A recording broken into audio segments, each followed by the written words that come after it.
Bom dia, servidores, trabalhadores. No último dia 20 agora, começou a inscrição de concursos da universidade, né? Para quem vai prestar, enfermeiros, técnicos e auxiliares. Mas eu questiono, 28 vagas para técnico, 38 para auxiliar, resolve a situação do hospital? Com o dimensionamento que existe, o MEC, eu estive na reunião do MEC, o MEC disse que nosso hospital não necessita de servidor, não entendi por causa o porquê da liberação do concurso se nós temos 4 que tratar. Então o que acontece? A realidade não condiz com o que o MEC pronunciou em julho e nem com o edital do concurso. Que uma fala contradiz a outra. E pensar também, se não resolve, pensamos hoje no APH. 1 APH, 2 APH para cada servidor. Você perde o seu dia de folga. Você vem trabalhar 15 dias, 16, 17 dias consecutivos. Você vem estressado, você vem sob pressão, você vem sendo punido, o paciente grave é seu, as escalas estão sobrecarregadas, não ia ter afastamento, não ia ter licença médica. Aconteceu isso? Foi incentivo? O PH? Porque onde eu trabalho, afastamento tem, licença médica tem, problemas de escala tem. Eu trabalho na cirurgia 2. Escuto isso do Tiago da cirurgia 1, dos funcionários da MI, de todo o hospital. Não soluciona. O que eu questiono, o Sebastião está aqui, se tem uma forma do sindicato fazer um dimensionamento para a área de enfermagem para ver qual que é o real número que precisa para que trabalhemos com a possibilidade de dar uma qualidade digna. Eu não falo nem assim 100%. É complicado a gente falar em 100% quando você vem e você não está 100% você como servidor. Porque é impossível você com problema familiar, você com 2 empregos, você vindo desdobrando, fazendo escala dobrada, 3 jornadas, com escala, você dá conta de fazer 100%. Eu não consigo imaginar um ser humano que consiga ter 100% dentro do hospital.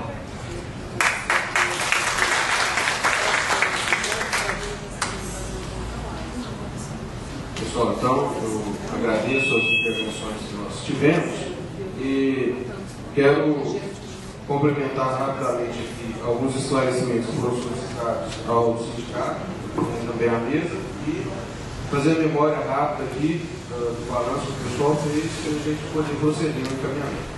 Então, primeiro, em relação aos esclarecimentos, o Carlinhos comentou, perdão, não é nada, aqui eu estou achando que o Geraldo não tomou banho ainda. Aqui também está. Estou atrapalhando o meu raciocínio, eu estou misturando. Primeira coisa é a seguinte, o Carlinhos já adiantou a questão da seleção da chefia. A democracia é a nossa bandeira mais nobre, é o que a gente mais tem batido o tempo todo. Ele falou da última questão do dia 29, mas olha, 29 de setembro de 2009, ato público, alguns momentos foram atos públicos, outros foram reuniões com a direção. Nós fomos para dentro do Conselho Universitário, defendemos eleições diretas para todos os níveis, nós fomos derrotados. O regimento do hospital foi discutido aqui dentro, teve baixíssima participação do nosso pessoal, mas nós, com a nossa representação do Conselho Universitário, nós fizemos a defesa das eleições diretas. E lá, o que foi a proposta da reitoria? O diretor, por exemplo, os diretores do hospital, eles vão ser escolhidos com base no Estatuto da Universidade, no regimento da Universidade e na resolução 010 do consumo tal. É um número assim, o número da resolução do lembro. Aí, quando você consulta o regimento, fala eleições diretas. Quando você consulta o Estatuto, eleições. Aí, quando você consulta a resolução do consumo, o reitor vai indicar.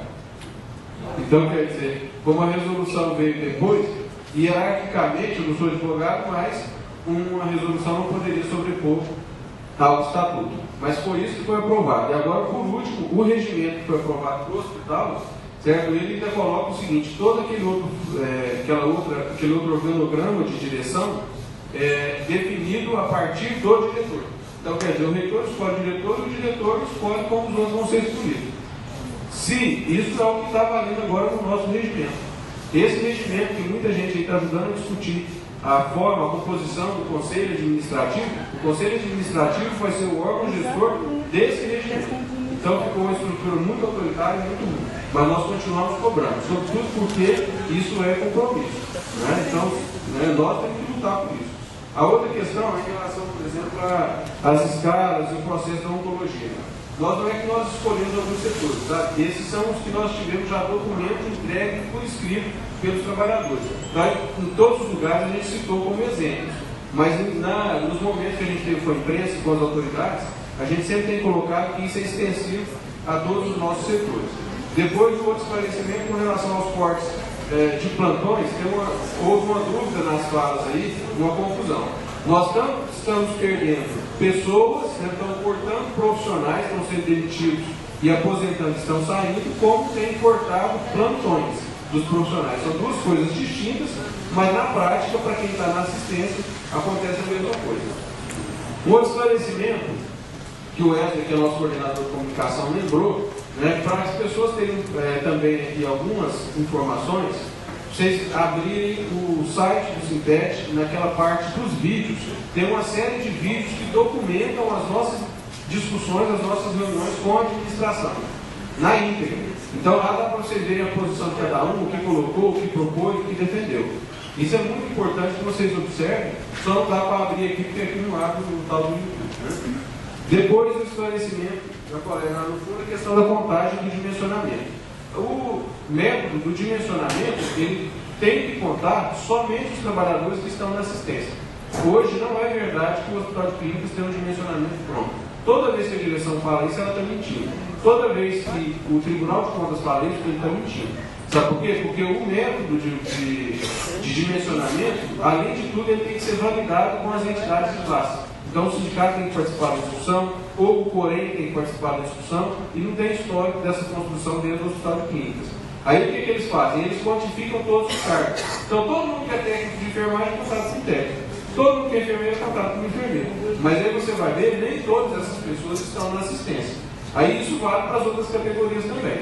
Mas ontem, o Paulo esteve aqui, que é o coordenador da FASUPRA Nacional, e ele ainda relembrou. A nossa lei da carreira, que vigora nesse momento, ela determina que todos os anos as instituições elas têm que dimensionar o seu pessoal e dizer qual é o teste e apresentar ao governo.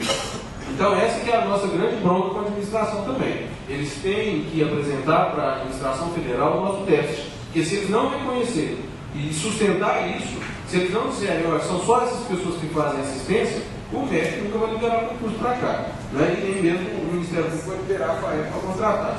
Então são esses esclarecimentos aí. Bom, e um último é em relação a essa questão da Luciana, o concurso está aberto. Esse concurso, alguns nomes aí da administração já começaram a apresentar, inclusive como justificativo para essa ação que nós estamos fazendo agora. Mas esse concurso não tem nada a ver com o nosso teste. Ele está vinculado com a expansão da UTI. Então, quer dizer, ele na realidade é um serviço novo que nós precisamos de mais vagas. Agora, no balanço, vocês colocaram aqui rapidamente, ó, as chefias indicadas, né, são um bom negócio para a administração, mas um péssimo negócio para os setores. Há rúbricas diferenciadas, quer dizer, o que pode para um não pode para todos. Os plantões de APH continuam com muitas irregularidades. A APH é um elemento de assédio moral. Há muitas advertências em falta de respeito, mas elas são direcionadas para apenas uma parte da categoria, que é o pessoal do nível de apoio. A higienização hospitalar está comprometida. Há conflito, isso tudo gera conflito entre os colegas. Há muitas contradições na fala da direção, nesse momento, do diretor de enfermagem, porque o que dizia agora há pouco não é o que diz hoje. Não se fala, quando se queixa os problemas do trabalho, não se fala do usuário, apenas se lembra pela condição do trabalhador, e isso tem que ser corrigido. As advertências que são bom, a dupla jornada também é um problema. Então, e a saúde do trabalhador que está precarizado. Nos encaminhamentos, olha o que vocês apresentaram aqui, embora isso aqui não esteja sistematizado, nós vamos organizar e definir aqui como nós vamos fazer. Como o que eu consegui captar como encaminhamento, né? Primeiro, nós temos que continuar defendendo eleições